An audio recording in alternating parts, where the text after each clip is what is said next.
Hello guys, welcome back to the channel Aakash discover. Video को start करने से पहले अपने चैनल को लाइक नहीं किया तो चैनल को लाइक कर दो, सब्सक्राइब भी कर दो।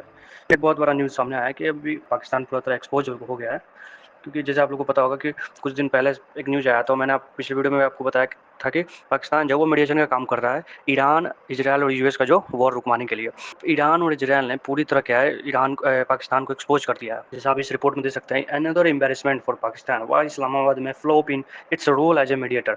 तो ये बहुत बड़ा एम्बेरसमेंट है पाकिस्तान के लिए कि एक मीडिएटर, मतलब एक फ्लॉप मीडिएटर के रूप में पाकिस्तान को अभी देखा जा रहा है, क्योंकि पाकिस्तान जो है एक मीडिएटर का काम कर रहा था, लेकिन उससे कुछ हुआ नहीं और ये युद्ध अभी भी चल रहा है। पाकिस्तान एक्सपोज हुआ क्यों? क्योंकि ईरान, सबसे पहले तो ईरान की तरफ से बात है कि ईरान ने सीधा बोल दिया कि जैसे कि आप रिपोर्ट देख सकते हैं, ईरान ने बोला कि we didn't participate, Iran reject Pakistan mediation role. Iran ने सीधा रिजेक्ट कर दिया कि हम पार्टिसिपेट नहीं करने वाले हैं, जो पाकिस्तान मीडिएटर का रोल निभा रहा है उसमें हम पार्टिसिपेट नहीं कर रहे हैं। सबसे पहले तो ईरान ने एक्सपोज किया। उसके बाद जो इसराइल के स्पोक्समैन है उन्होंने सीधा बोल दिया कि हम भी जो है पाकिस्तान का जो मीडिएशन का रूल है वो पाकिस्तान जो मीटिंग कर रहा है उसमें हम लोग पार्टिसिपेट नहीं करेंगे। अगर हम लोग को एक मीडिएटर चुनना ही होगा तो हम इंडिया चुनेंगे, क्योंकि इंडिया जो है बेटर मीडिएटर होगा अगर हम देखें तो ये आप रिपोर्ट देख सकते हैं, जिसमें इसराइल की तरफ से न्यूज आई थी कि इंडिया है better mediator than Pakistan, Israel involve on Middle East war.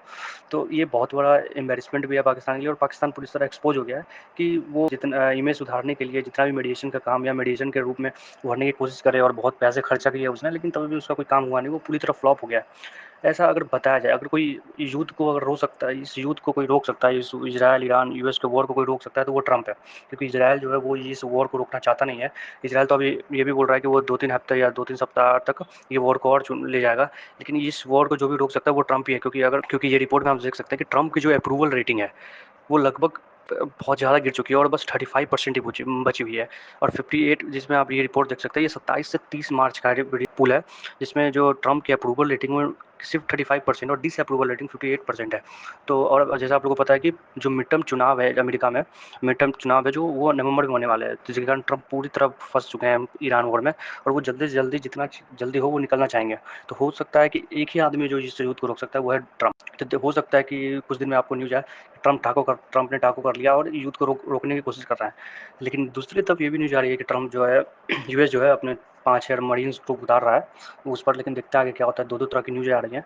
तो और एक और न्यूज़ आई थी फ्रांस की तरफ से कि फ्रांस जो है अपना जो एयर स्पेस है वो बंद कर दिया है यूएस मिलिट्री के लिए। यूएस मिलिट्री के जो फ्लाइट्स थे उनके लिए जो अपने एयर स्पेस है वो बंद कर दिया, क्योंकि जो यूएस जो है अमेरिका जितने भी एयरक्राफ्ट या जितने भी हथियार या जितने भी वेपन्स जो है वो फ्रांस से होकर इसराइल में भेजता था, लेकिन फ्रांस ने अब अपना जो एयर स्पेस है वो अमेरिका के लिए बंद कर दिया है। जिसके बाद भी आपने देखा होगा कि जो ट्रंप ने फिर ट्वीट करके बोला, बहुत फ्रांस को सुनाया था और बहुत गुस्से में भी दिखे थे।